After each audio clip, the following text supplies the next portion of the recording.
Pew. Oh, peace and love to all the guys and gals in the high vibrating species on the planet. What it is, what it do, good people. How we living? What's busting out there? Oh, get my stuff together. What y'all doing, man? What's good? What happening? What happening? Come on in, come on in. Welcome back to the channels. Welcome back to the channels. You know what I mean? Academates. Salute, salute. Grab a seat, grab a seat. I hope you got some time on you this evening. You feel me? Because we had to spin the block. We had Academate slide through. He said, yo, Stephen, you may want to go check out the Volgun, which is where we are right now. The Scarlet King. Mr. Moloch, that is. AKA the Dragon King, Moloch. You ain't slick. You ain't slick. I figured it out. I know who he is. Gotcha. Scarlet, which is, you know, typically for the scenery right here, the bottom half there, that chakra, that root chakra energy, that believing energy there. So we definitely know that the Scarlet King he likes the sacrificial lamb, if you will. So that's what we got going on, class. And I hope you got some time on you, because, you know, he said, we know it's long, but it's worth it. And, you know, like I said before, the Academates that come through with the request, they have not failed us yet. So here we are, spinning the block on the Scarlet King. Okay, class scenario, of course. Was it tough toes? Tough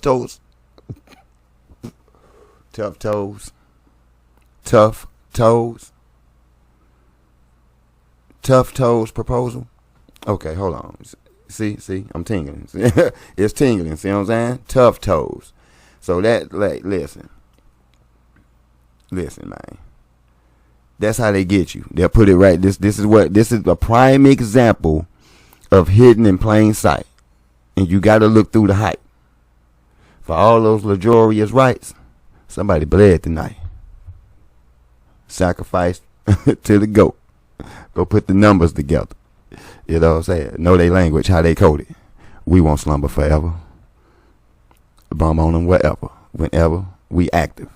We about to get it busting, y'all. You feel me? So this tough toes, I mean, what do you think? What do you think? Tough toes? I'm thinking like, you know what I'm saying? Like Dracos. You know what I'm saying? Lizard people, you know what I mean? With some tough toes. You know what I'm saying? So maybe this is this guy with this entity's name, actually, or like nickname. They call him Tough Toes. So Tough Toes, Mr. Tough Toes here, or a tough toe, is tough to. I don't know. I'm saying I'm sticking with the toe, bro. I'm gonna stick with the toe. Tough Toe is presenting his proposal of, I guess, his perspective of Moloch. So I hope everybody's good out there, though. For real. This is going to be good. I already know it. So if you're new, just have a seat. You go find out what it is that we do. I mean, it's the one. I don't really have a numero. What do I? I mean, where is my? Did I bring one in with me? Let me see. Oh, hold on, Clinton ass. We got it. I got you right here. And again, shout out to Lloyd Strayhorn. You know what I'm saying? All right, so just a real quickie for the numerology, right? So we got positive, which I highly doubt this is positive, but we're gonna give the positives for anybody that's on the number one life path, or you're born on the first, or you just so happen to like the number one or resonate with the number one. Here are your positives. So if you find yourself in the positive energy of the number one, that makes you ambitious, daring, generous, fearless, and dynamic. Okay. Now for the negatives, makes you definitely arrogant, selfish, cold, bullying, and manipulating. All right. So when we're dealing with Moloch, we're definitely dealing with manipulation. We're definitely going to be dealing with some arrogance, some selfishness, a cold bastard. You feel me? And yeah, a bully. I'm expecting to see a lot of this going on with the Dragon King. Okay, so that's your numerology for today, real quick, because we got a not necessarily a tight schedule. We just got a long ride with this one. So I hope you brought your lunch bag and your pens and your pads for anything that might come up, lads. Because without further ado, I hope you got what you need, because I do. Let's get her bustin'. The Scarlet King, the Volgun. Item number Boy said SCP-001. Object.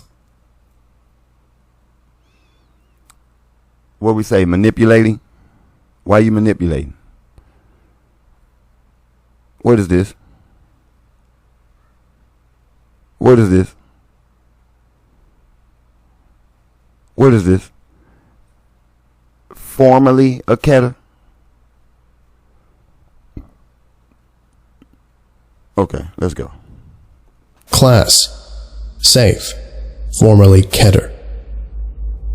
Special containment procedures. Safe? Following the recent investigations of Dr. Robert Montauk, no action is currently needed to contain SCP-1. It is functionally self-containing, and any Foundation interference may harm or alter its containment irreversibly. No Foundation personnel are to engage with any new matters related to SCP-1, with the exception of related anomalies already in Foundation containment. Description: SCP-1 is an entity ordinarily referred to as the Scarlet King. SCP-1 is currently located in several alternate dimensions simultaneously, and is unable to enter the Prime Dimension. However, it is believed to have been repeatedly attempting entry for a period of under 300 years, previously several thousand. SCP-1's physical, mental, and conceptual properties are unknown to the Foundation. Nevertheless, it continues to assert a strong influence on a number of individuals and events within the Prime Dimension. It is believed that SCP-1's existence represents an ongoing but dormant Tashkent-class cross-pollination scenario. Should SCP-1 enter the Prime Timeline, an irreparable alteration to normalcy will occur. Containment of SCP-1 is, however, unnecessary. Previously top priority. Any attempt to alter SCP-1's classification or object class will result in immediate dismissal from the O5 Council. References in art and oral tradition to SCP-1 appear across a wide variety of human and non-human cultures across the universe, including in communities which have never previously had any contact with one another. That's why I say peace and love to all the guys and goddesses and all the high vibrating species on the planet. He just basically told you right here. This thing appears across a wide variety of human and non-human cultures across the universe. Okay, that's including the planet that you're on. Okay, this is, they call it a fallen angel. Basically, is what Moloch is. So this is Moloch, y'all. Ladies and gentlemen, I introduce to you Moloch, the Dragon King. See them scales? Descriptions within these traditions are of a red creature of immense size, ordinarily wearing a golden crown or other headdress signifying royalty. Although the names ascribed to SCP-1 vary, the majority contain two elements: a word signifying some form of royalty combined with a word signifying the color red. Cultures which do not have a concept of the color red but follow this naming pattern will universally use a color analogous to the English concept of the color red. Most personnel, except those working on anomalies related to SCP-1, possess no knowledge of the entity. As part of SCP-2317's containment procedures, Level 4 personnel are to be informed that SCP-2317 is, in fact, SCP-1. The truth of this is unknown, although it is a hypothesis which has received strong support among several members of the Council. The apparently multi-dimensional nature of SCP-1, however, renders the possibility of SCP-2317 being any more than a single aspect of SCP-1 unlikely. It is unknown when SCP-1 was discovered. The loss of several archives containing the Foundation's origins in the 1889 Snarling coup has prevented a full reconstruction of events, although an investigation shortly following. A variety of groups dedicated to bringing SCP-1 into the Prime Dimension have existed over the years. The most recent of these has been the Children of the Scarlet King, which was destroyed in a joint GOC-SCP operation in January 2018. Its former leader, Depeche Spivak, is currently in Foundation custody under the designation Person of Interest 3172. Update: 1st of June, 2018. SCP-1 has recently been the subject of an extensive investigation by Dr. Robert Montauk, project lead on SCP-1, 231, and 2317, and deviser of Procedure 110 Montauk. Y'all do the, if you've been taking notes and you got some of these numbers written down, y'all do this. Add it up. See what number you get, break it down to the single digit, and see what you get. There may be a significance in the date here, a reason why it was updated on this particular day, which there's that 6. You know what I mean?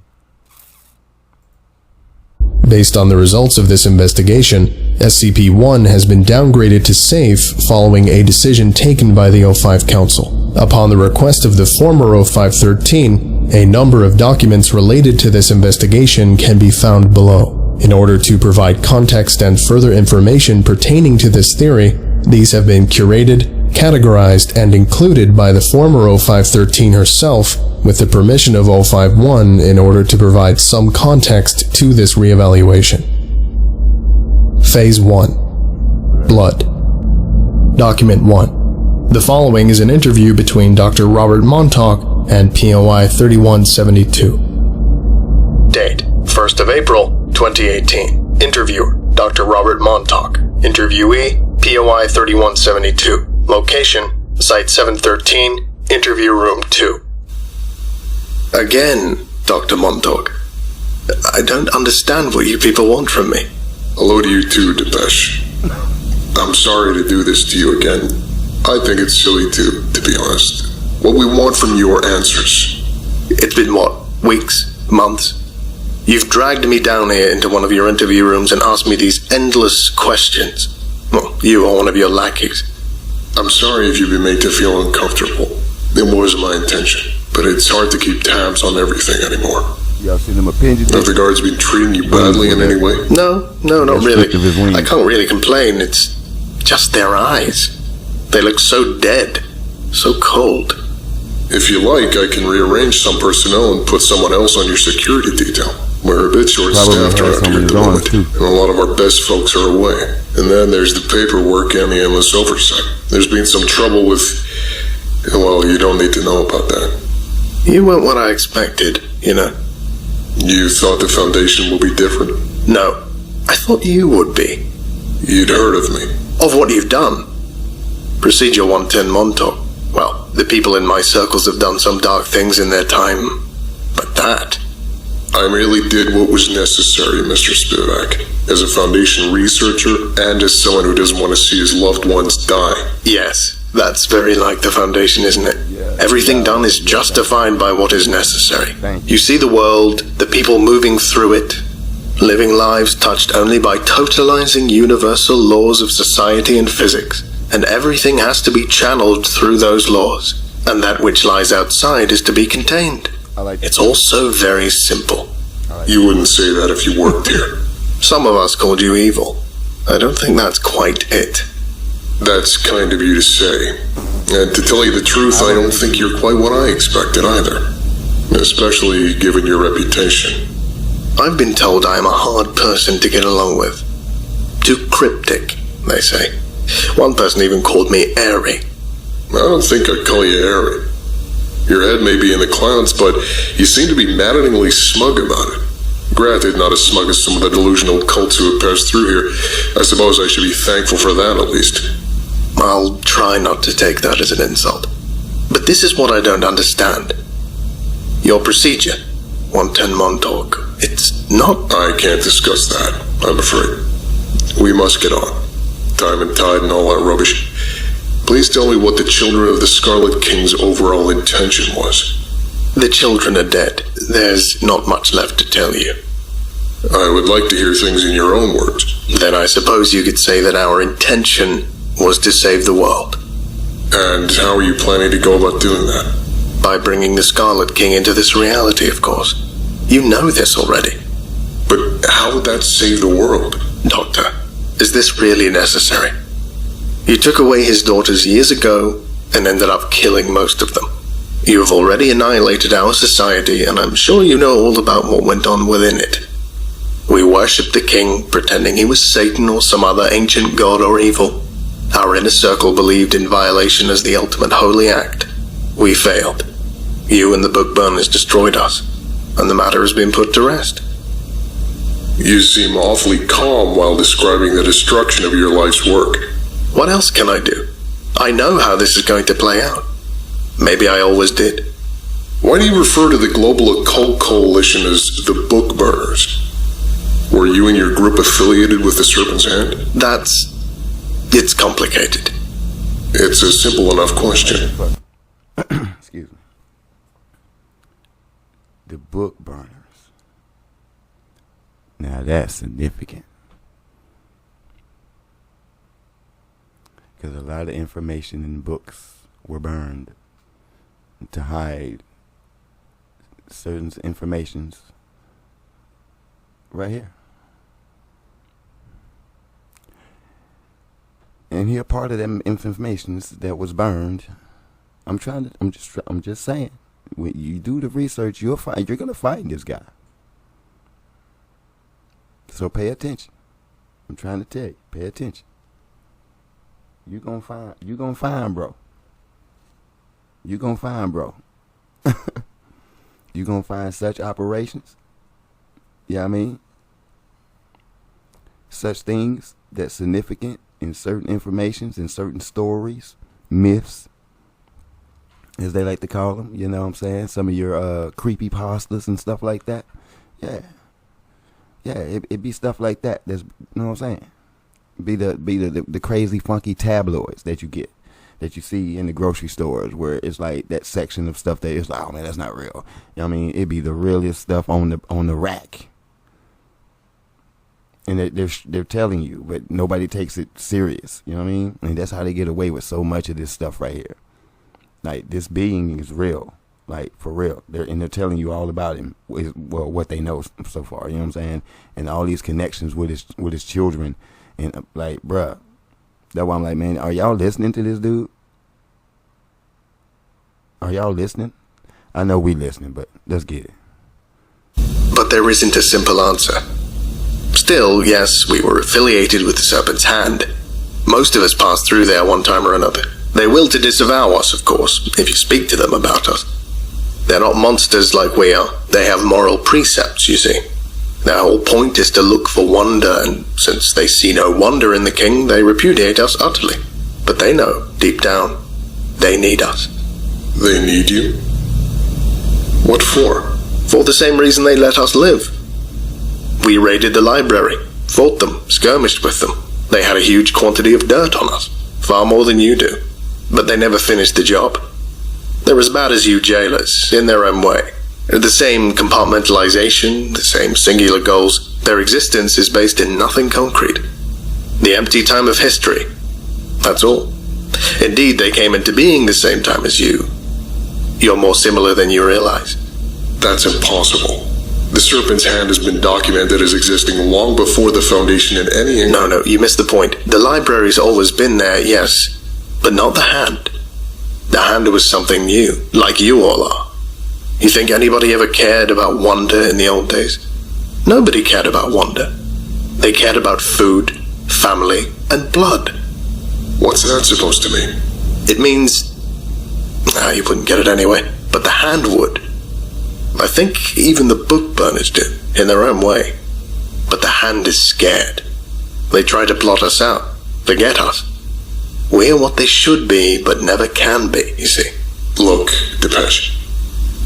I have tried to make things more comfortable for you, but we need some give and take. You're speaking in cliched, cryptic riddles. I want some answers. I can't tell you everything. You wouldn't treat the information properly. You treat it as scientific fact, something to be swallowed, understood, contextualized. And what's wrong with that? Why are you doing this, Doctor? Why are you dredging this stuff up again? I shouldn't tell you, but screw it. I'm tired of this. I've been working on SCP-001 for 2 decades. Project lead for almost 9 years after I came up with the procedure. I don't know. I'm tired. Everywhere I turn, I see the Scarlet King, but nothing about him makes any sense. Some big-horned devil? Arcane blood god? It's all so small, so obvious. The Foundation has changed in the last decade, you see. We've faced conceptual demons, malevolent genre dwellers, sevenfold destroyers, all of which are far worse than some old sacrificed deity. But there, behind everything, I see this smiling fire. That dread. That old dread. It lingers. And this is despite seeing horrors far less easy and far more subtle trying to break the world on a daily basis. I just want to understand, I suppose. Peel back the layers. The tales upon contradictory tales, and find out who he really is. You're being awfully candid. To be honest, I've stopped caring. This job gets to you. The things you have to do. The regrets. Well, I'm too high up for anybody to touch me now. And I've run into too many dead ends to get hung up over protocol by this point. Just tell me something, Depeche.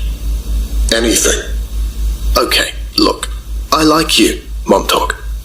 You must be a cold-blooded bastard somewhere in there, or you wouldn't have come up with... Well, who am I to judge, eh? I'll tell you where to start. I'm all ears. There are 3 things to understand about the Scarlet King. 3 laws, which, when put together, make up a complete picture. 1 is the law of blood, 1 is the law of concrete, and 1 is the law of howling. 3 laws, huh? That the king set down for his followers, or that were imposed upon him? Both. The first was his law, the second was somebody else's, and as for the third... well, you'll find out about the third when you've cracked the first 2. Very cryptic. That's all I can tell you for now. You need to learn in the proper way. That's really all you'll give? That's all. That's all it is. All right, Depeche.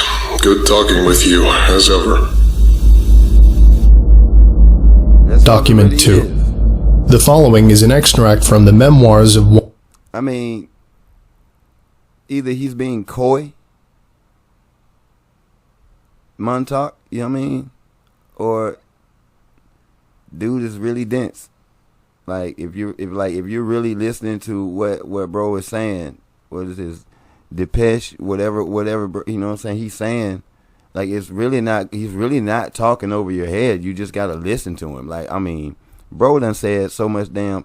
I mean, when you say arcane, we know that's basically like saying like ancient, you know what I'm saying, old, really old times, and he's already throwing out the key points of what I said, Moloch, right? So he's already alluding to it being a deity that people are sacrificing to, and that's why his first law was blood. You feel me? So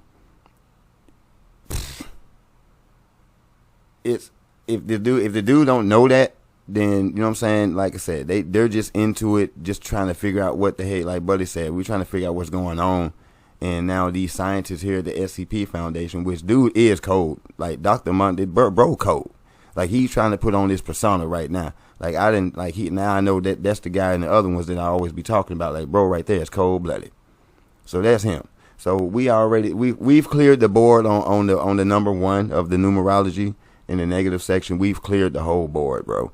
So that's why I ain't really saying. I want to say things, but I'm saying. But anyway, did y'all see the biohazard sign in the back of this thing's head as it spins? That's why I was circling around it. If you didn't, you know what I'm saying, kind of slow it down, stop it when he gets back there and kind of really look, take a good look. You know what I mean? And what y'all think about those things on his back? Like, even his back now is starting to look like it actually has a face or something. It doesn't have any eyes. This is his third eye, so a complete pineal gland, wide, deep, open. But it's definitely in the red root chakra. You know what I'm saying? All red. So it's vibing really, really low. But because it's still what it is, it's still on the higher plane. Like, from the 5th to the 6th. That's why, you know what I'm saying, this thing is able to go. That's why they were talking about him being able to go through certain dimensions at one thing, you know what I'm saying? Because they're allotted a certain height. That's why I said principalities in high places. So it's still above, like this, like that actual aspect of Tartarus. Now, that being, in a sense, that is a real place, but not in the sense of what they're alluding to. But the real benevolent beings that you actually face and people face on a day-to-day basis, they're actually above you. You know what I mean? It's more than one heavens. It's like, trust me, do the research. I ain't trying to force nothing on you, but just do your due diligence, like I always say. You know what I'm saying? And you'll start being able to put the puzzle together and draw your own conclusion. After thorough research, that's what I drew. So, yeah, this is crazy, man. You already know. We're gonna keep it real over here. You know what I'm talking about? One Jack Hurst, a defector from the Children of the Scarlet King. Hurst was a high-level reality bender, capable of entering the bodies of humans in the past and experiencing their thoughts and emotions firsthand. The following is a description of what Hurst called the Battle of Gemaleth, purportedly a battle between SCP-1 and his followers against a group called the Children of the Urns. Hurst apparently experienced the battle from the perspective of a foot soldier in SCP-1's army. These memoirs were written shortly before Hurst's death in 1976. They were among the first documents consulted by Dr. Montauk during his investigation. The fortress was monumental, made of volcanic rock and jagged iron, and built into a vast mountain. Every measurement, every angle was calculated to promote the king's ideology. The steel slats and bars may have seemed to be jutting out in random half-sawn directions, but if you could see the whole, then you'd see the symmetry. It was a perfect expression of cosmic order, expressed in endless sevens. It's a tough trip to remember, but bits and pieces come back. We were slaves, I think. We had been taken from a far-off land. The nobility looked down upon us with cruel eyes, but the king didn't care. He rewarded us, and so we were the instruments of his rule. When a village required the justice of the king, we would descend upon them with blood and iron. The villagers feared us, and that felt right to me. But when the horde came, with fire and burning and their cries of freedom, the villagers were still just as scared as they had been of us. That was not the fear of their master, I think, but the fear of anarchy. They did not know which way to turn. In the end, most betrayed us. Many had their daughters taken by our master. Old rites, blood rites, arcane rites. But we stood upon the battlement, loyal to the last, our hearts bursting with happiness at the rightness of it all. I'm still not sure exactly what was going on. It was all so chaotic and full of red smoke, but I could feel my host's bloodlust. We stood and watched and waited. The sound of rubble and explosions came from across the hill, and the last battle begun.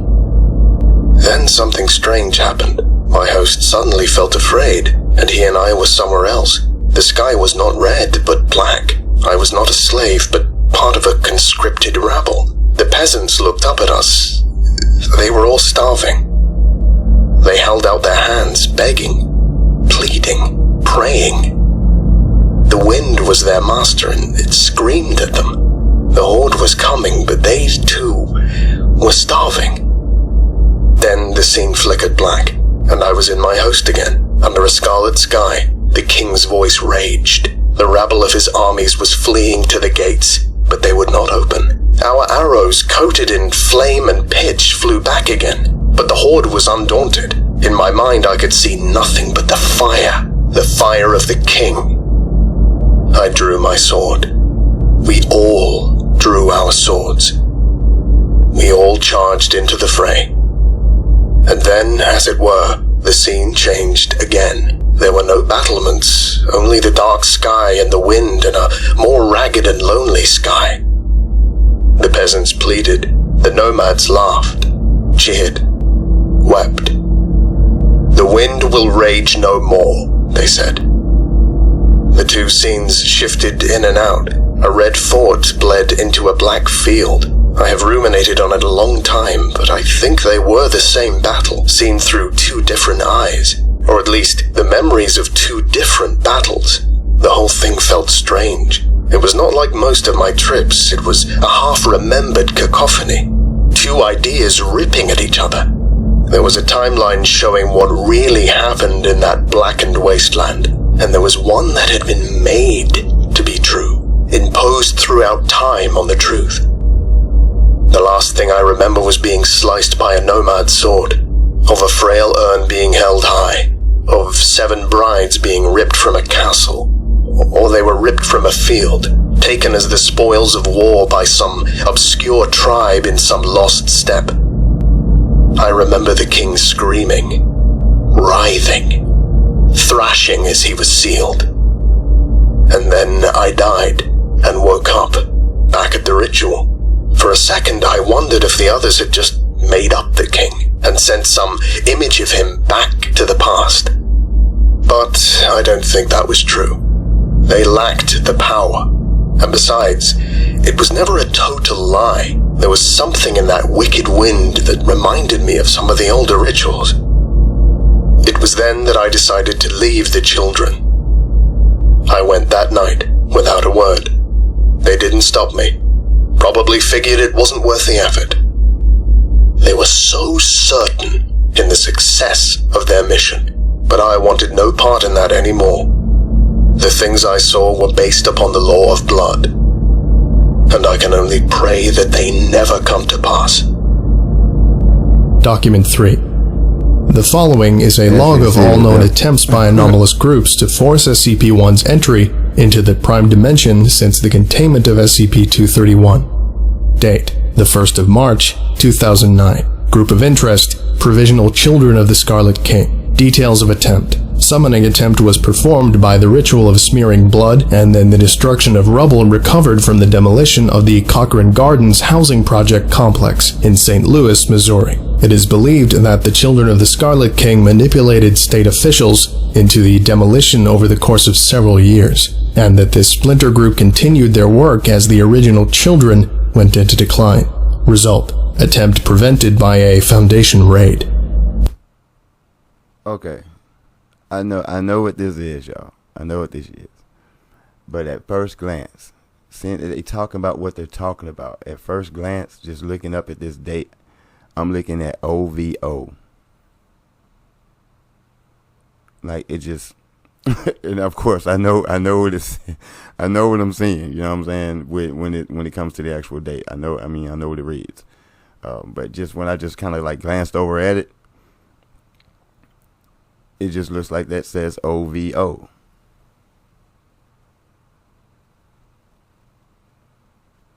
I mean, comment if you can see it. See what I'm talking about. Don't that look like a V? Like OVO? 3. And then what is that? 9? Yeah. Yeah. Yeah. Okay. Let's go.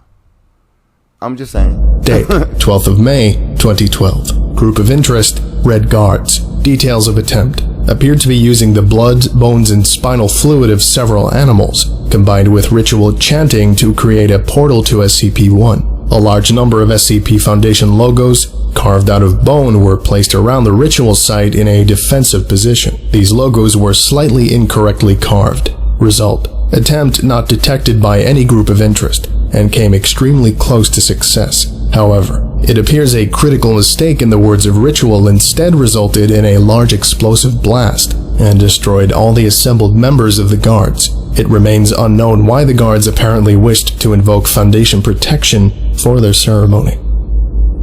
Date: February 7th, 2014. Group of interest, Global Occult Coalition. Details of attempt, unknown. Result, unknown, but did not succeed. Global Occult Coalition records pertaining to the incident are missing, with the exception of the name Operation Historical Frontier, with the mission statement to exacerbate tensions of historical time in order to bring forth and destroy a significant occult threat.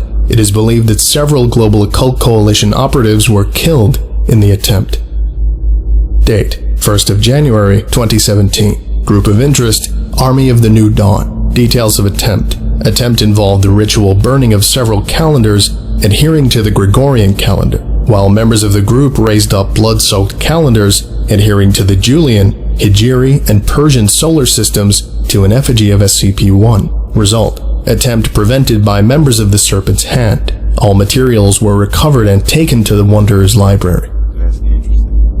Date, 17th of September 2017. Group of interest, the Serpent's Hand. Details of attempt, largely unknown. Details are unclear, but it is believed it involved the highly selective destruction of particular books within the Wanderer's library. Result, attempt was purportedly foiled due to a schism in the group. The resulting casualties severely damaged the library. Phase 2. Concrete. Document 4. The following is an interview between Robert Montauk and POI 3172. Date, 14th of April, 2018. Interviewer, Dr. Robert Montauk. Interviewee, POI 3172. Location, Site 713, Interview Room 2. Hello again, Robert. Hello, Depeche. I looked up your laws. I'm afraid I'm none the wiser. You'll get there. What did you find? The law of blood is referenced a few times in quite a few places, but I couldn't find any concrete information. I worried you wouldn't. There was only one source of real use. A description of something called the Battle of Gemeleth, written by a defector from the Children. Ah, Hurst. Yes. I read his memoir once. The only genuine witness of the King's sealing.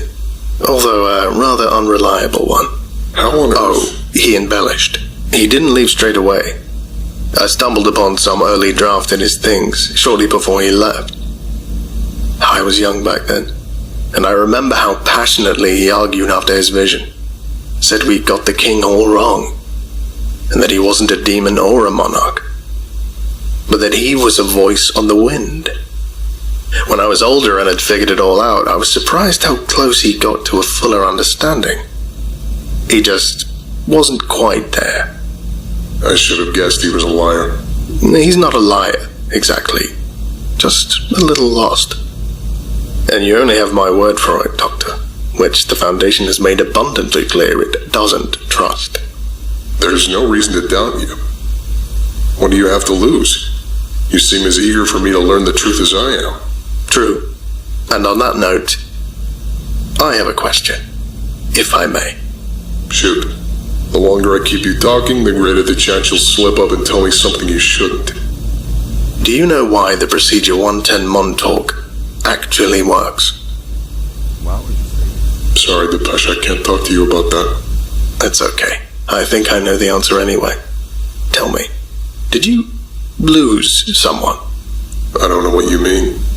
I'm sorry to bring back painful memories, but I have looked at the Foundation archives too, you know. It was necessary back in the day to check up on what your lot were doing to his daughters. I know that your brother... Stop talking. This interview is not about my private affairs. I'm sorry, Doctor, I didn't mean... Please state the meaning of this law of blood. Isn't it obvious? It's the way the Scarlet King ruled.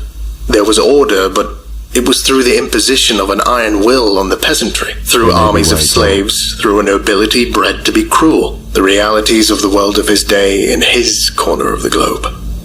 Does this have to do with SCP-1's nature? What are these other laws? I suggest you look into the second. I don't have time to play your games. Tell me now, POI 3172, or you will be escorted to solitary. Oh, Dr. Montauk, I am sorry, but you must look for the law of concrete. That is all. This interview is terminated. That's why you should protect your emotions. That boy got emotional.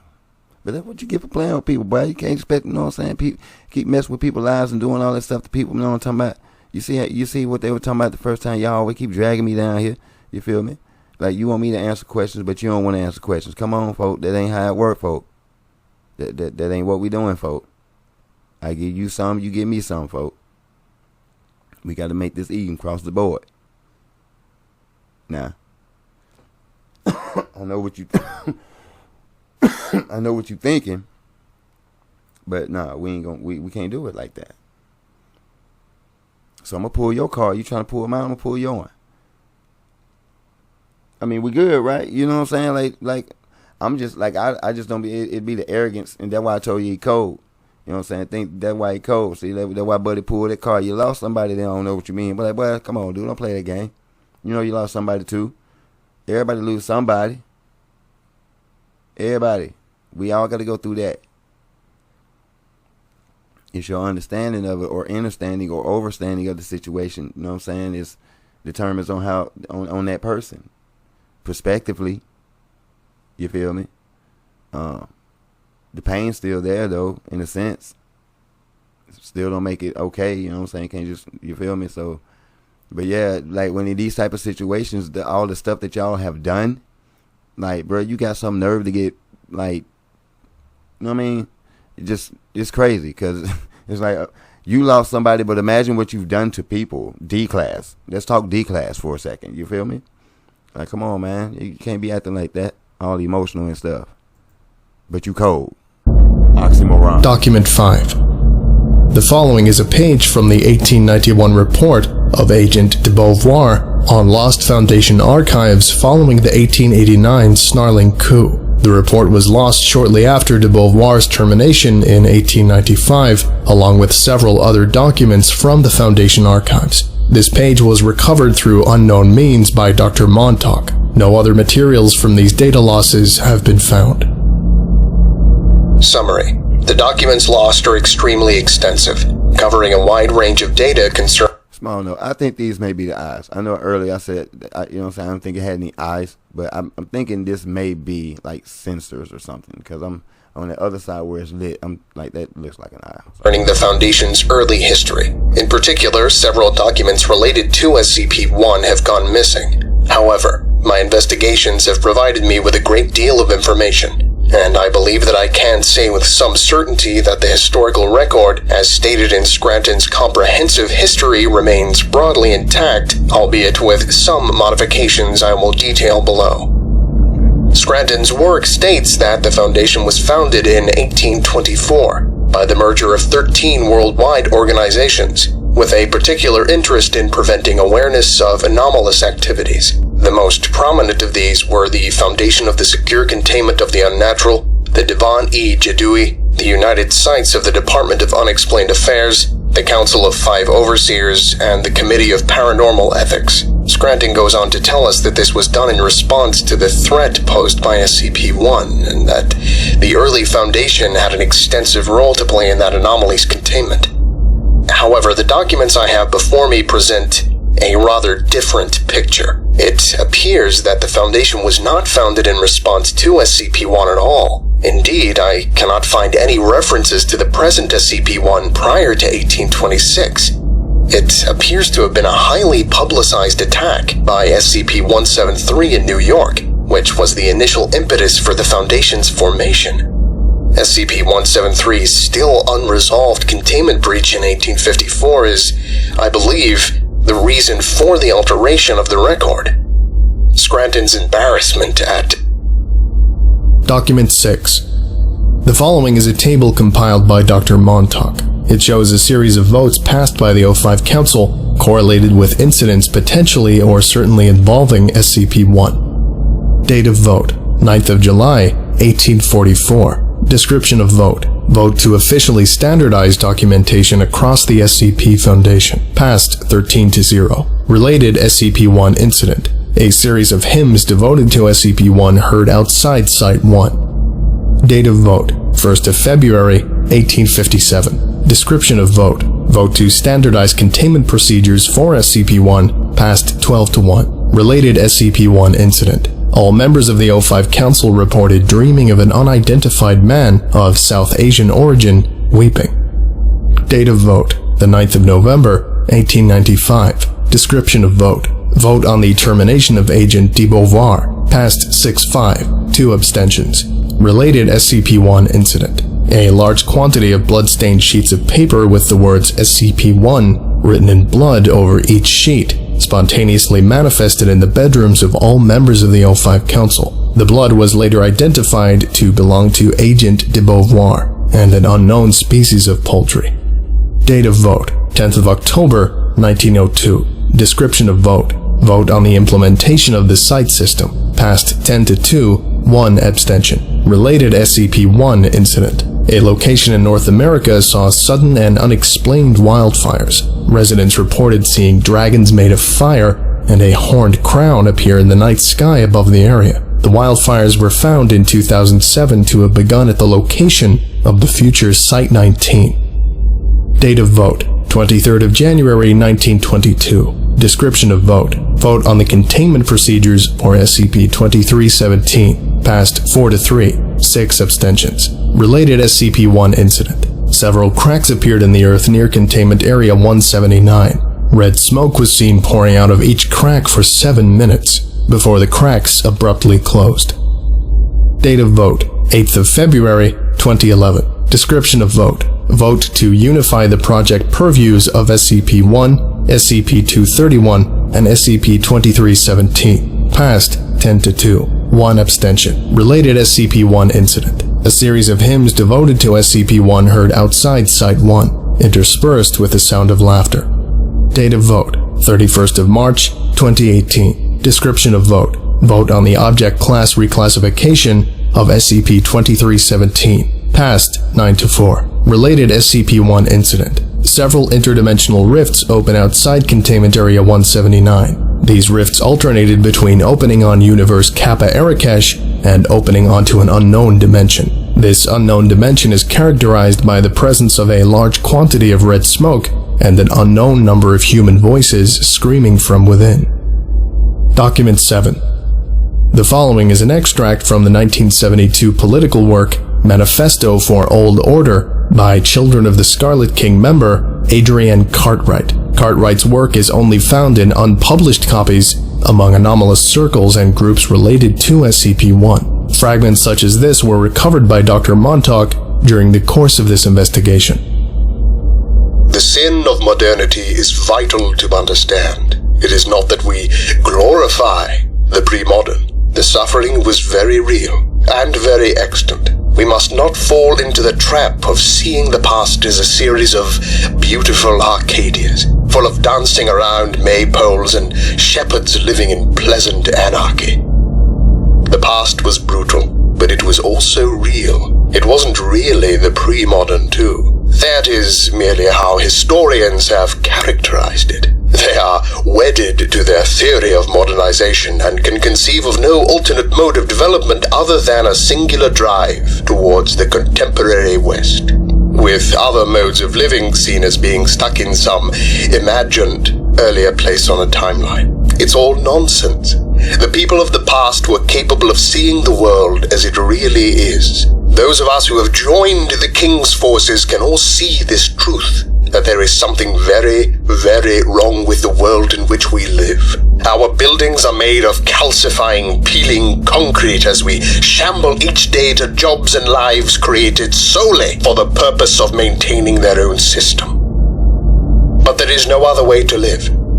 Socialism, anarchism, syndicalism, these are little more than constructed pipe dreams. The frail thoughts of lesser men trying to impose their antiquated prejudices on the world around them. No, there is only one alternative way to live. To cast down the law of concrete is to raise up the law of blood. We must learn what it is to die, to be enslaved, truly, brutally enslaved, with no compassion or compunction from our masters. We must learn what it is to be taken towards a single purpose, to know and truly understand our lack of agency. We must be beholden to the world of gods and darkness, the tempest-tossed refuse of a race of fools. We must kill modernity, post-modernity, with all its analysis and sneering observation. There is only one rule. The rule of chaos. For humanity, for life, for the Scarlet King. Phase 3. The Howling. Document 8. Now listen here. Buddy dropped some jewels right there. I don't agree with that last part though. Now I know what he's talking about when he using terms like chaos and dragon. Y'all, we got dragons popping up, right? And Site 19, I already know where that's going. You know what I mean? They talking about it's a certain thing. This is metaphysics. This is the triple blackness of space. That's why it's chaos. But this is one of the lower aspects. I mean, I don't know if y'all can see, but he's like, as he spins, he has a rainbow shimmer to his body still. See what I mean? So that's up here. Not saying that he on that level like that, but his aura is red, but his body still shimmers of a rainbow. If you really look at it, it's got that green shimmer to it. See what I'm saying? So, like, I'm still trying to feel him out as I'm listening. But Buddy dropped some, man, I mean, like I said, it's right in your face, telling you what's really going on behind closed doors, behind the veil. Like, this is what all this stuff really is. It's giving you aspects of what's behind the veil. And it's, you know what I mean? And but when they put it like this, they make it conceptually. So it's like conceptual art. It's what your mind perceives and what you believe. And I mean, oh my goodness, whatever. All right, let's go. The following is an interview between Dr. Robert Montauk and POI 3172. Date, 29th of April, 2018. Interviewer, like Dr. Robert Montauk. Interviewee, POI 3172. Location, Site 713, Interview Room 2. Hello, Depeche. Hello, Dr. Montauk. I hope our last meeting... I'm sorry for my unprofessional behavior. You touched on a sore subject. Of course. I will try to refrain from doing so in the future. Shall we begin? This time, Doctor, I have a question for you. Indeed. I suppose it can't be worse than your last. Well, what do you know of the origins of the Scarlet King? There are many theories. A creature from the abyss, some shambling thing of old, a denizen of Alagata. They are all, I will not say lies, but the texts have changed. The knowledge has changed. The past itself has been changed by what came after. He's changed the past? No. His past has changed for him. But now you tell me something. This should be a give and take, after all. This is not... Why did you approve the Montauk procedure? I'm sorry if I've offended you. I thought I made it clear that this is none of your business. See, the thing I don't get is that it should not have worked.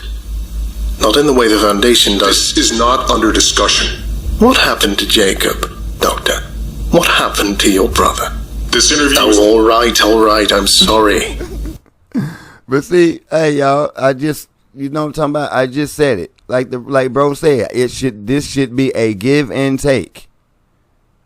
I give, I take. You know what I'm saying? Like, I'm gonna give you some, I'm finna take some. Like, come on, bro, let's make this even, man. Come on, dude. Let's not do this, bro.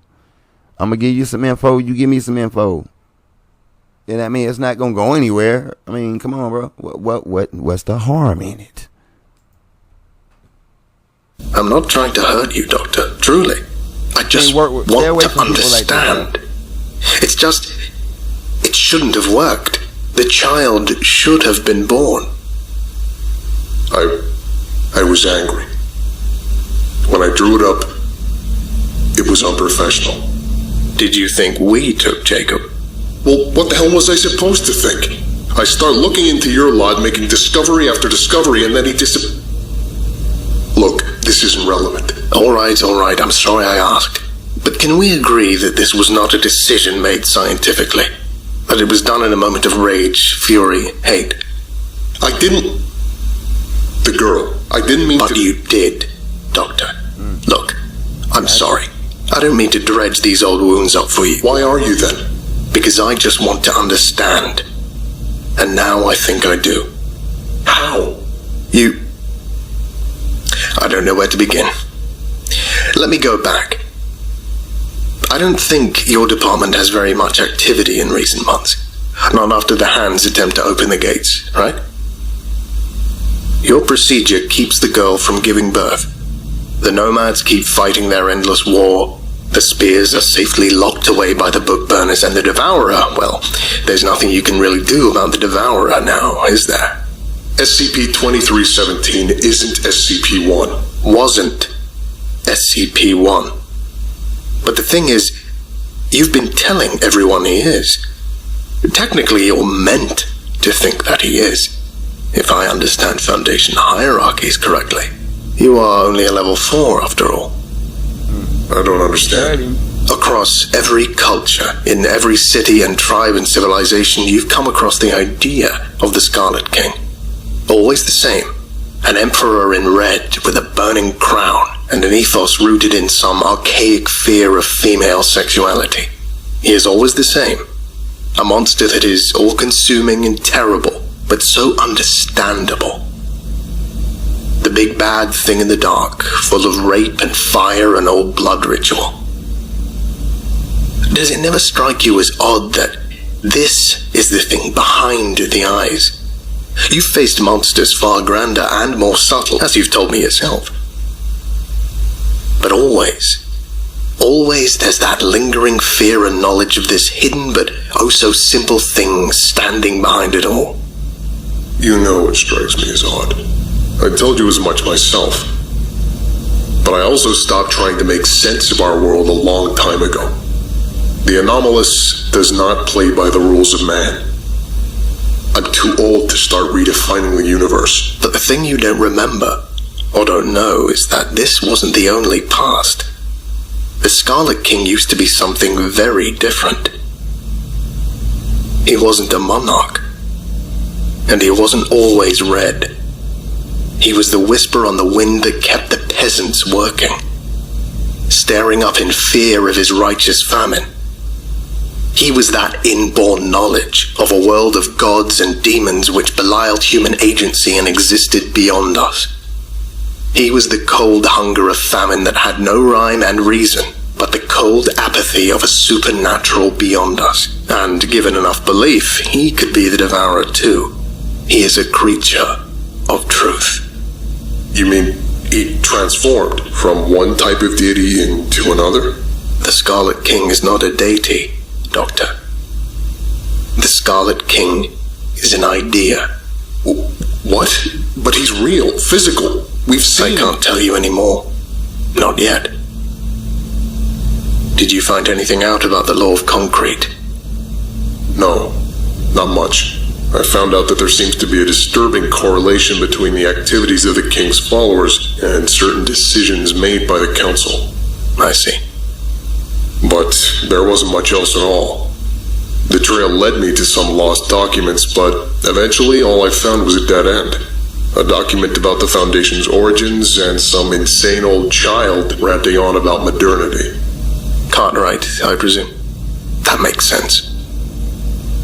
You are a maddeningly infuriating person, you know. Why can't you just tell me this stuff properly? I am your prisoner. You did destroy my life's work. Why should I help you? Because you're bored. Because you think none of this matters. And because you love tormenting me. I don't, you know. The Scarlet King is an idea? What the hell is that meant to mean? Oh, you're close now, Doctor. Close to the truth. I can see it in you. You will understand. And then you'll understand me. Why I did what I did. Why I was a member of the Children. I know you're curious. You do seem oddly well adjusted to be a Satan worshipper. Be careful, Doctor. The law of the Howling may break you. Cryptic as ever, Spivak. Alright, until next time. Goodbye, Doctor. Bro, we just don't Document 9. The following is a translated excerpt from the 1953 Bengali work, Lala Raja. The work had been lost for some time and rediscovered by Dr. Montauk in the course of this investigation. And so the British rule continued. Something began to come with them, piece by piece. A shadow at first, a red thing, but it was not whole. It was not even in pieces. It was something that crept up slowly, piece by piece. It met the shadows of our country, the mice bleeding in the rice fields, and it began to take form. It didn't have a mind, not at first. It wasn't enough of a real thing to have one. It was a set of images. It was a blood-red slab of skin taken from the heart of some Christian demon, which was set upon an ancient magician of Hindu rites. But then it was categorized, written down, described with precise scientific terminology. It didn't like that. Things of magic, technology, empire that were never meant to mix, all came together and began to bend the nature of the world.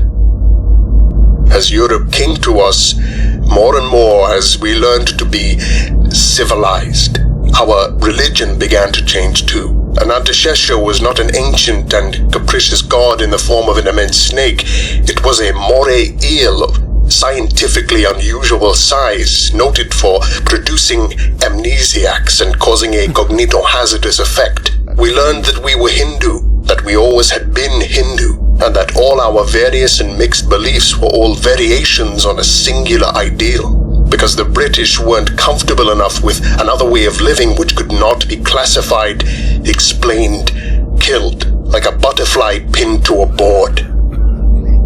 But beneath lay this fury, a cry for authenticity, for reality, even as we expressed ourselves more and more in their language and their categories. Even in our struggle against them, it lay in our literature, in Tagore and others. It lay in our adda, in our menial jobs as clerks. The endless struggling tension between the old and new, between modernity and pre-modernity, and in those fault lines, in that cry of rage and fury, in our hatred of the old and the hatred of the new, there rose a hybrid obeying nothing but the law of the howling. There rose the Lala Raja. Because what is he but the cry of a forgotten age? He is the British peasant staring up at the red sky, the Bengali widow's weeping and shaven head, the Aztec priest ripping out another's heart. He is all those things transformed, as modernity does to everything, into modernity's own destruction. He is the resistance, the fury, the hatred of all that was for all that presently is. What we were was full of good and evil and all else mixed together. The happiness, the beauty of the world, the struggles and heartache and reality of it all. But now we have lost almost all of it to the machine, except our rage. And that's all that's left. And thus comes the king. The howl of the destroyed and forgotten and oppressed. His only purpose is to destroy, rape, maim, enslave, and smile. Smile, that smile of a king whose enemies weep before him. He cannot exist where there is no modernity, because his entire purpose is given to him by modernity. He is a god of blood, a god of spine and bone and sinew, to remind the denizens of this world that it is not good. It is cruel and hateful, and that is good. That is right.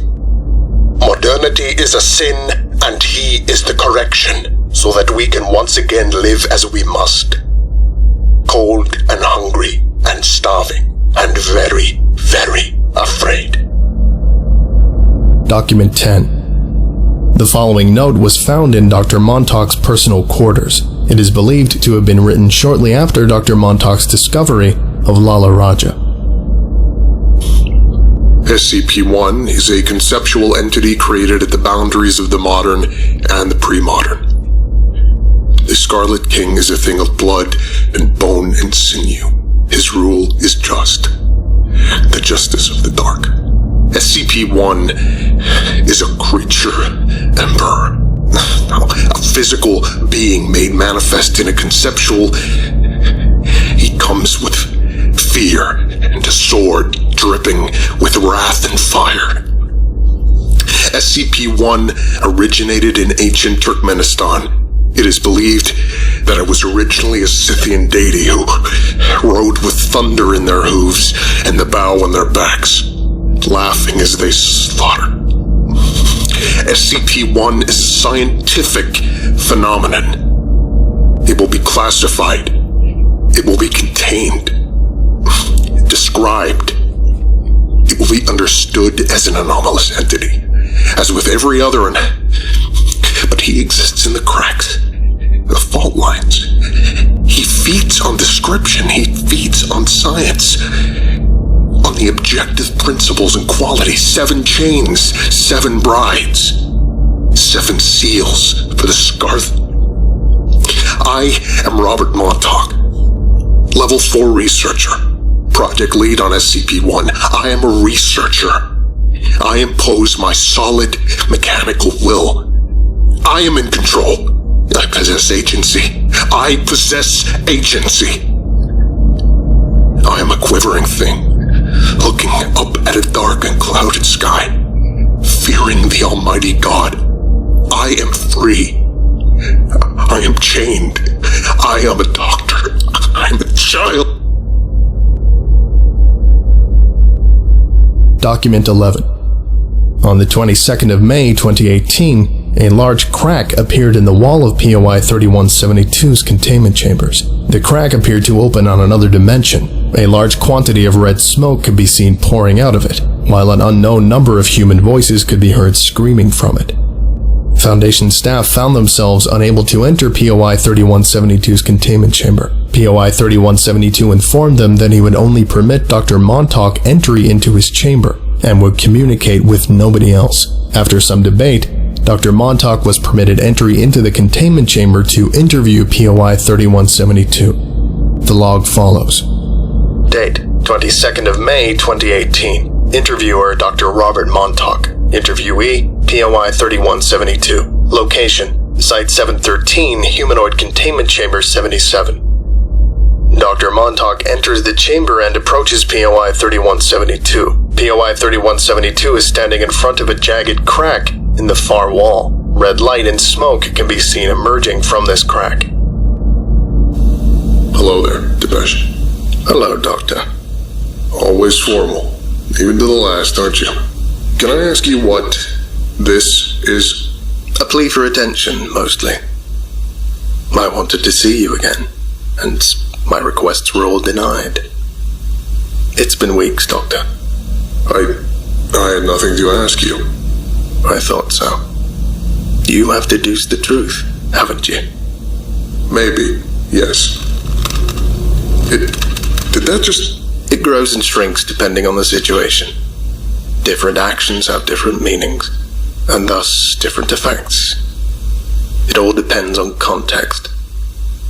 The other children never got that, but, well, they never got anything, really. They thought we were all devil worshippers heading for violation.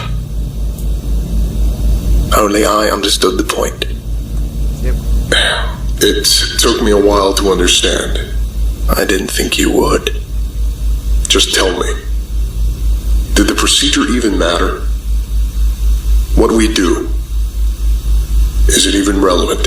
To prevent the birth, it had to be something awful. Something evil expressed in pain and rage and fury. That's why it worked. It was never a sincere attempt to formulate a scientific procedure on your part. It was just pure, unadulterated hatred, wrapped in a veneer of objectivity. You thought the king had taken your brother, so you decided to hurt the king. You didn't, of course. And what you do each day to that poor little girl is more than mere cruelty, but effective cruelty. cruelty. The specifics are unimportant, but the intent, that matters for everything. I should stop it. And then what? The Foundation won't get it. They will never understand the law of the Howling. If I explain... They can't imagine it. It's beyond their conception of reality. But you might. So tell me, Doctor.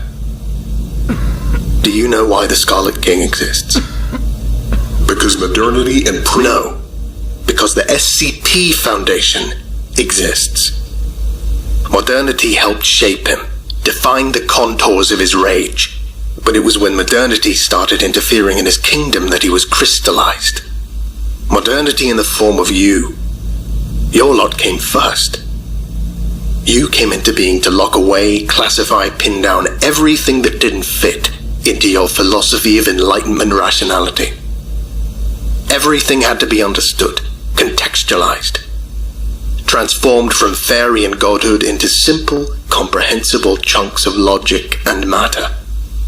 It's abhorrent, and it could never go on forever. Something had to give. Something had to rise up in opposition. we were first. Truthfully, I know that Beauvoir had... Was this thing really our fault? That depends. Is it your fault if you don't know you're doing it? I don't know. Neither do I. The ceremonies, they all held that contrast. The king cannot exist without that tension. We needed those symbols of modernity, those stark grey images to make the rift in the first place. My disposition is, after the age of 12, you're held accountable, because you should know right from wrong. You should, regardless if you did it ignorantly, once you pass that threshold of 12 years old on, you know what I'm saying, this timeline here, yeah, it matters, and it's gonna count.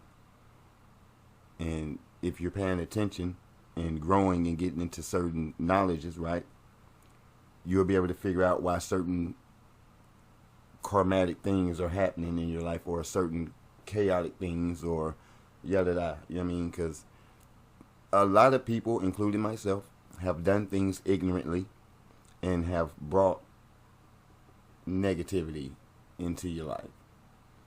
And it goes for ancestors and on and da da da. You know what I mean? And that carries forward within the bloodline. You know what I'm saying? So certain things, it's like you can't forget. Your ancestors won't let you forget. Your higher self won't let you forget. You know what I mean? And you have to go through certain trials and tribulations, and certain karmas come back from other past lives. If you know what I'm saying, if you subscribe to such a thing, which is out there. But yeah, certain things you bring it on. You know, certain karmas come from your ancestors and what they did, and you have to kind of break those generational curses. And so it's worth paying attention to yourself. Like, with all this stuff going on, they got most people looking outside of themselves instead of taking a good look at themselves. You're looking outside of yourself when you should be looking at yourself.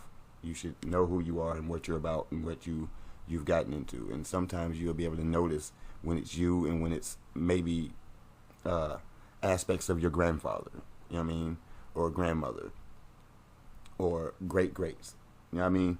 Certain things that they liked, or certain things that they did, certain things that they said, it carries on. You end up looking like this person, resembling this person, family members, you know what I mean, stuff like that. So this is crazy, man. It's so deep though. It's like, it's deeper than, like, I appreciate it. Salute again. Salute again. You know what I'm saying? Thrax, we in here. You know what I'm saying? We in here. Because I'm like, boy, stop. And I'm sure this went over a lot of people's heads because of lack of knowledge.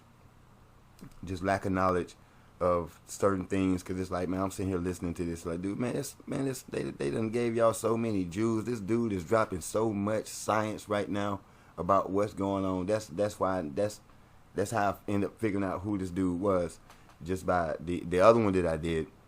And then I started doing more research, and then I watched a couple videos, and then certain things just started adding up and clicking, and I was like, whoa. And then all of a sudden, the request comes in. I'm like, yeah, we got to get it. We got to get it. And we almost done. It was the perfect plan. But you failed. Yes. The Foundation was formed in the 1820s. It was formed to protect the world by the dark by a collection of brave men and women. To secure, contain, protect. That is our purpose. There is a virtue in normalcy which I don't think you can see. The world can be understood. Truth, reason, rationality. The Enlightenment. These are our bedrock. These are what have allowed us to see what is objective. Do you really believe that? I have to. You're a scientist. You should know that there's no such thing as an objectively true finding in any science. There's always room for doubt. Always space for error. But that's just humanity. We may have flawed minds, incapable of full interpretation, but what we observe is solid and real. That was damn that oxymoron. I mean, science means to know. So, how could you have doubt in a knowing? That's no. Hell no. It's either you know or you don't.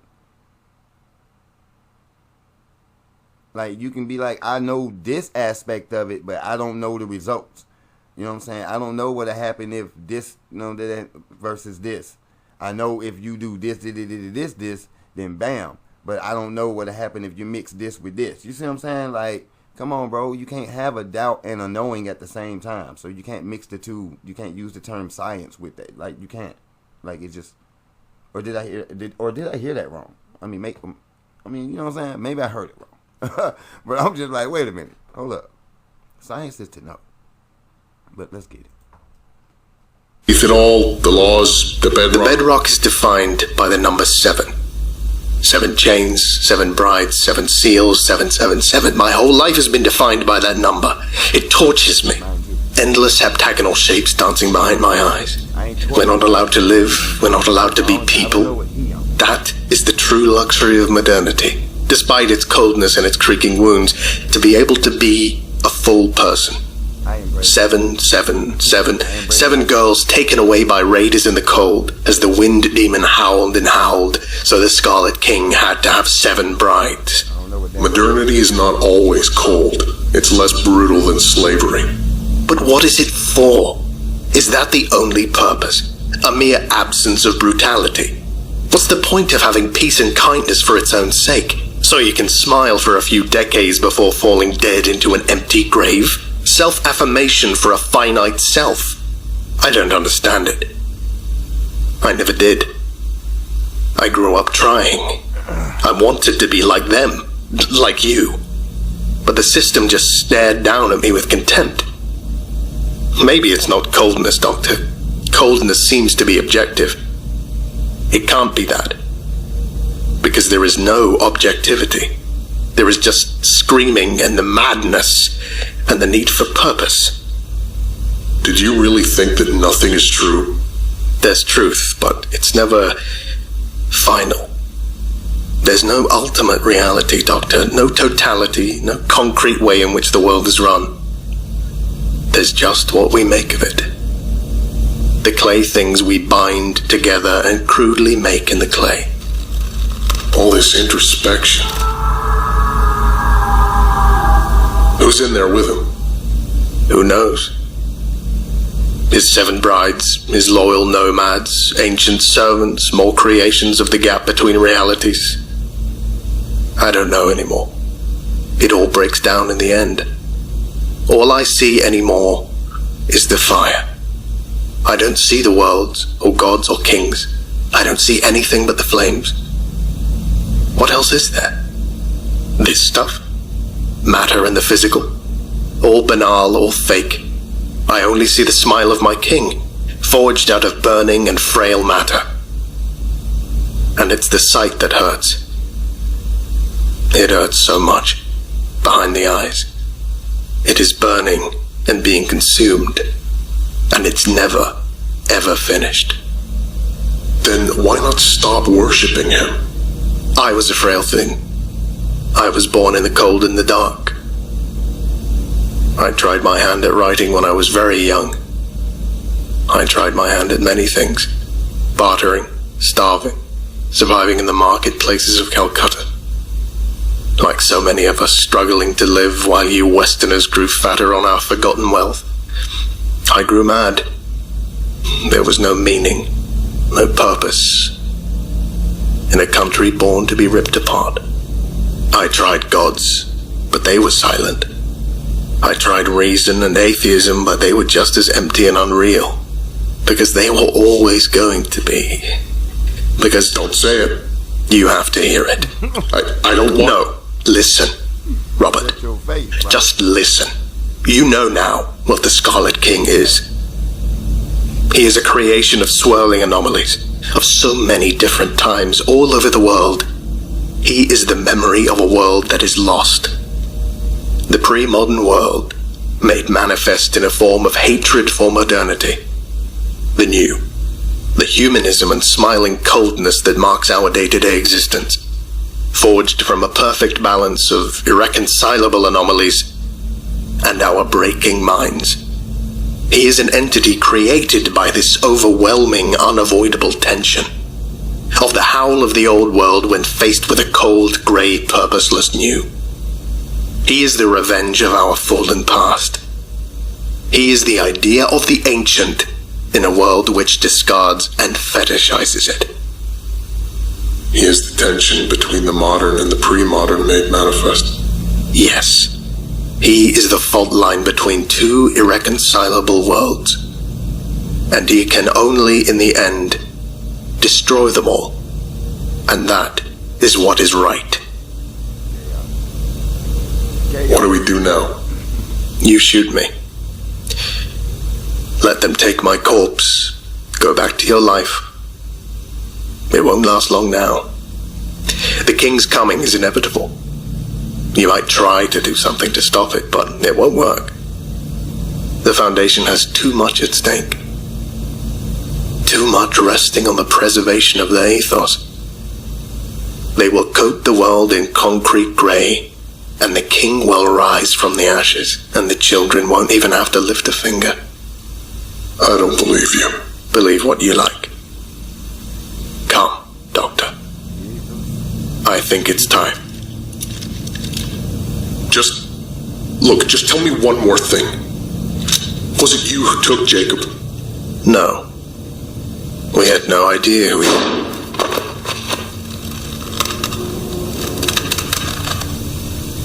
Dr. Montauk terminates POI 3172. The crack disappears. Document 12. The following is a record of O5 Council. Hold up. He popped him, y'all. What the he popped him. No. I mean, I know he said it, y'all. I know he said it. But I think he wanted to do it. he wanted to do it. Since he pulled it, you know what I'm saying? He pulled it because he wanted to do it. He been wanting to do it. He was going to do it anyway. Oh, he was going to do it. Robert, you a sucker, man. Succotash. You know what I'm talking about? Damn, old bitch. Council Vote number 4985. Council Vote 4985.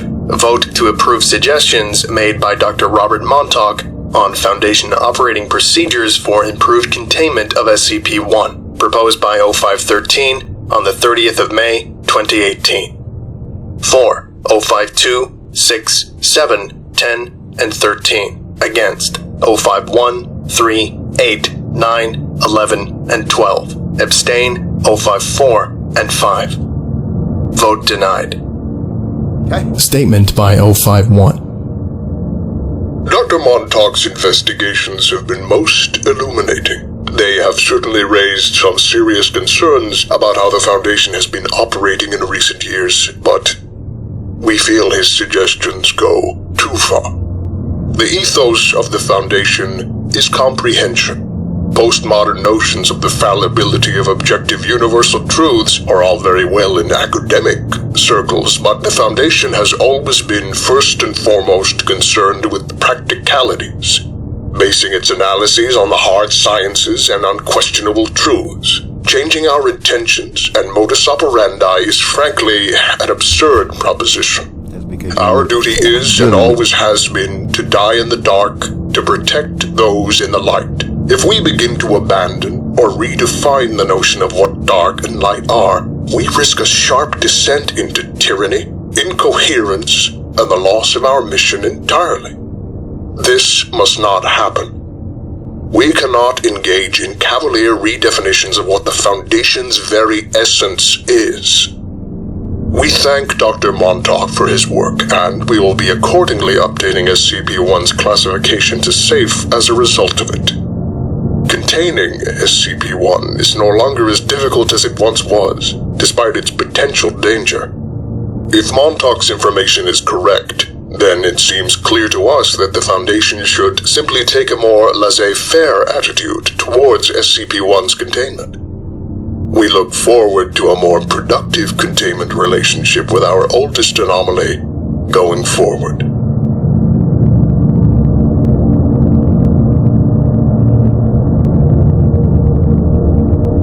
Supplementary voice log found. Playing now. I watched, hidden as their bulldozers came. Prime land wasted on trees, they said. They ripped them up, sliced their roots, took them away to be made into tables, chairs, and other monotonies.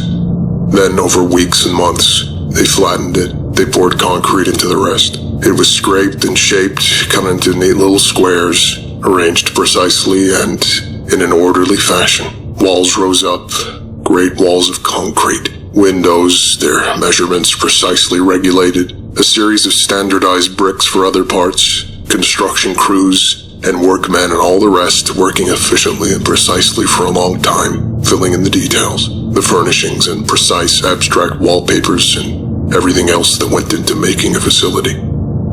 Finally, it was finished. One single new tree had been planted in the center of the central courtyard, not through any sense of whimsy or delight, but to give those within a little sense of nature, of reality in the center of the gray, to keep them sane. Nothing more. A precisely mandated allowance for the improvement of human mental health, until they can find out a way to phase that out entirely. I watched, and I thought about all that we had done.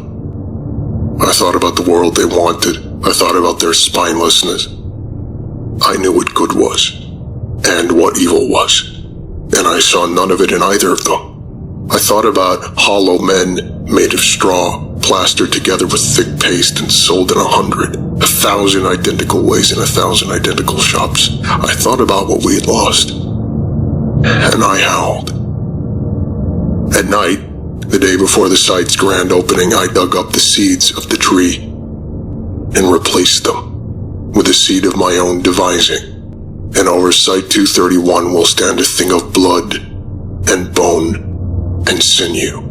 A tree that drips and leers and feeds. It will drip strange fire, and that fire will both burn and warm in equal measure, and they will look up at it and wish they had listened while they had the chance.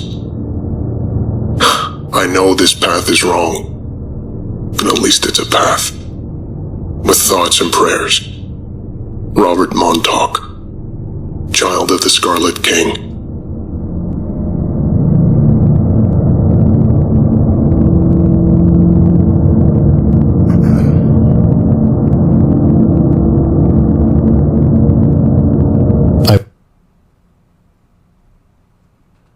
Well, got mates, there you have it. I don't know who these. Let me. Okay. Real quick, like. So that be Site 6 right there, y'all. So, but anyways, man, there it is. If you made it, salute to you. You know what I'm saying? Very, very, very intriguing, very informative. A whole lot of that's were connected for me as well. So, yeah, I do appreciate, you know what I'm saying, the academates for your participation and, you know what I'm saying, coming through with that one, because we definitely were proceeding forward. I mean, I was sure he was gonna come up again somewhere along the way, but yeah, I'm glad we went ahead and did that there. Yeah. So good idea to you, sir. Man, listen. So check it out. So while I'm hearing all this, and like I said, we did a slight call of the numerology in the beginning, right? So let's get a little bit more thorough with this, shall we? Because I was hearing some stuff. So we got to call some stuff out. On this negative side, y'all, like for real, like we got code. Like I kept hearing that word, code, a lot. Bullying, manipulating, stubborn, domineering, dependent, antagonizing, narrow, demanding, and insulting. Very sore loser. You know what I'm saying? That's Robert. Sore losing. You know what I'm saying? Cold little bastard, right? But at the same time, on the positive level, aggressive, dynamic, capable of mental foresight. So you're looking at Mr. Moloch here. Let's get a good one. What he do? You know what I'm talking about? Definitely foresight. You know what I mean? Courageous, independent, forceful, inventive, original, commanding, daring. You know what I mean? Strong, bold.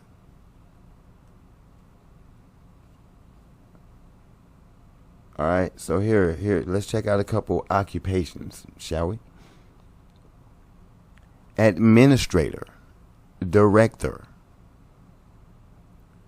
lawyer, writer, leader, pioneer, executive, office, producer, manager, instructor, captain, entrepreneur, an expert, scientist, president,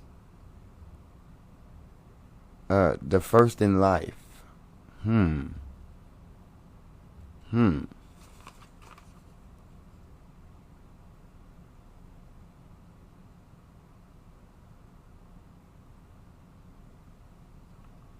Oh. Rulership. Large and imposing buildings, official residences, headquarters, royal palaces, hills, forests, convention halls.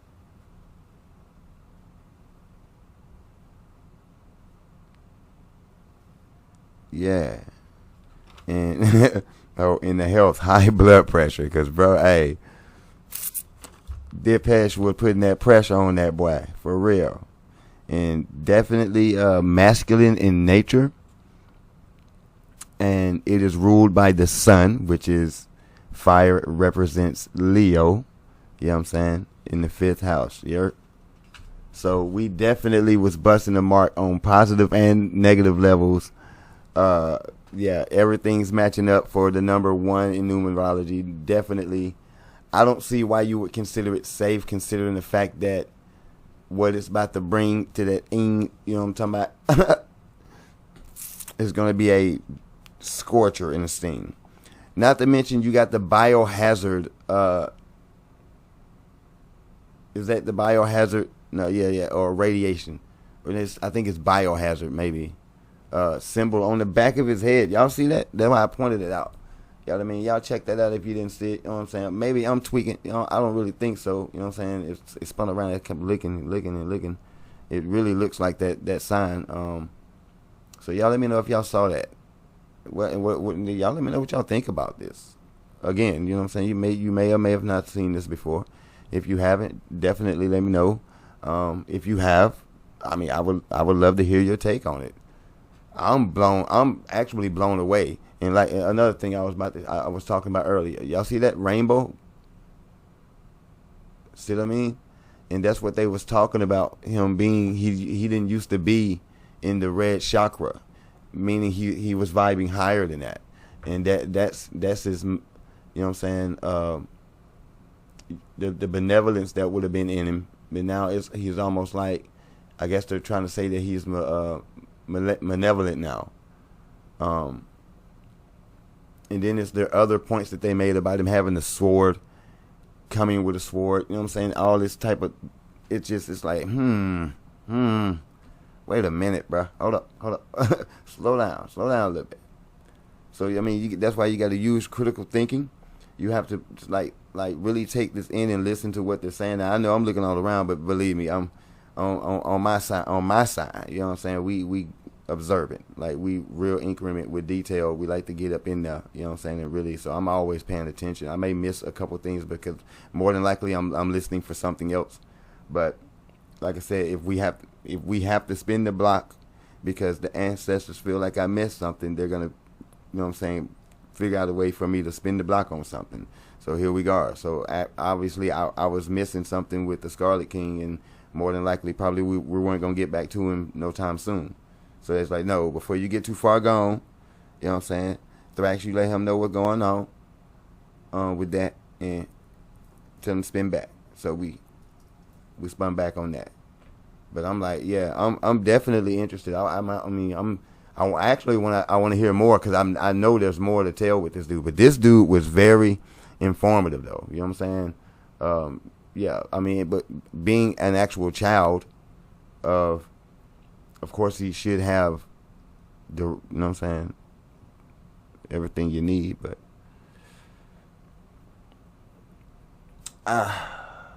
the way I don't know, man. I mean, it's I'm trying to see, like,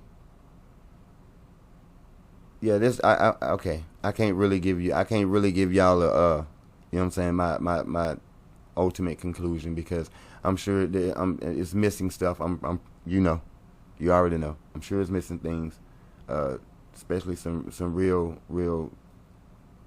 exclusive details. You know what I'm saying? Like, hey, yeah. They gave you enough though, so if you do proper research, you'll be able to take certain clues and certain words that they put out, and draw your own conclusion to it. I just know that this is definitely Moloch. And not to mention they're giving you dates, and we're talking in the 2000s. And, I mean, of course, the coming is inevitable. We all know that. What it's going to look like. It's gonna be crazy. I say prepare thyself. That's why I say keep your head on that swivel. You know what I mean? Don't forget to keep yourself spiritually, mentally, physically, and emotionally protected. Don't be like Robert, you know what I'm saying, Montauk over here, getting emotional about stuff that's, you know what I'm saying, this the world you in. Like, this the type of science you in. And more than likely that happening, you feel me, is karma.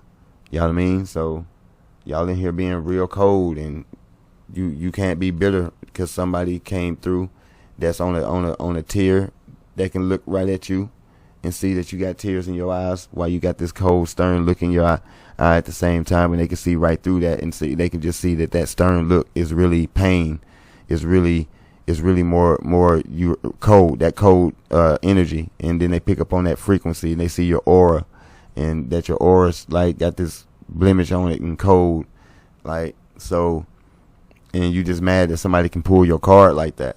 I mean, it happens, you know what I'm saying? So, and that's what he's like, you know what I'm saying, they want to make it happen, like lack of compassion and cold and bitter and just no feelings.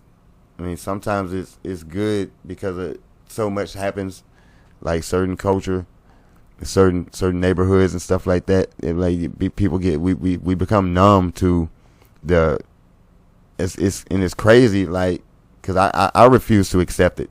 You know what I'm saying? For what it is. I'm just like, it's just, that's crazy to just say accept something for what it is when it's something like that, to where you start becoming numb to the death of your people or people in general. You know what I'm saying? So, you know, but if you're gonna be in this field of work where you're practically just throwing people away for your own science, and you still sit here with a doubt. Come on, bro. How are we doing that? How are we doing that? Like, you're throwing people away with a science to get to know it, or actually with a hunch or a notion, or maybe nothing at all, a curiosity, and you're throwing away real people to get some science, but you still have a doubt. You still don't know, so you end up doing centuries of experiments on people, lying this whole time, and then something happens to one of your children or your child, and now you're mad at the world. Dude, get the out of here. That's what I mean. I can't, me personally, I wouldn't be able to pity you. You know, I ain't gonna be like, I'm sorry. No, I'm not sorry, because that's bullshit. You feel me? If you really break it down like that, and you look at that, like, come on, dude, look what you're doing. You're just throwing people away. To you, the people that you're doing this to are nothing. You know what I'm saying? It's like this type of stuff that you're in. You don't think karma's gonna come back and bite you? Like, look at the world now. Look in real time today. All the karmatic things that's going on, and that's the year that we're in. When you know what I'm saying, you add it up for, like, if you just say the year 2024, that's 8. Heads getting pounded. Do. You know what I mean? So I'm just, you know what I mean? And people, yeah, like, you can't see it. They too busy with turning their nose up at the truth, because they got their own perspective. And it's like, dude, a change of perspective could very well save lives. And yeah, I mean, if you change your perspective, or some of the experiments that you come with, maybe, you know what I'm saying, you don't have to throw so many people away. You know what I'm saying? You can salvage some of these people that you just don't care about. You know what I'm saying? Obviously they're not people to you. So, you know what I'm saying? Like, y'all just, this is crazy, bro. Like, no matter how you look at it, it's crazy, hypothetically. You feel me? So, it's just a thought. But at the end of the day, this is yeah. Just do due diligence, y'all. I appreciate y'all hanging with me this long. I mean, this definitely a long one, you know what I mean? So, peace and love to all the guys and goddesses. You know what I'm saying? The high vibrating species on the planet. You know what I'm saying? This vibration is definitely not something that you want to be in around this time. So, yeah, stay in the green, not in between. Peace.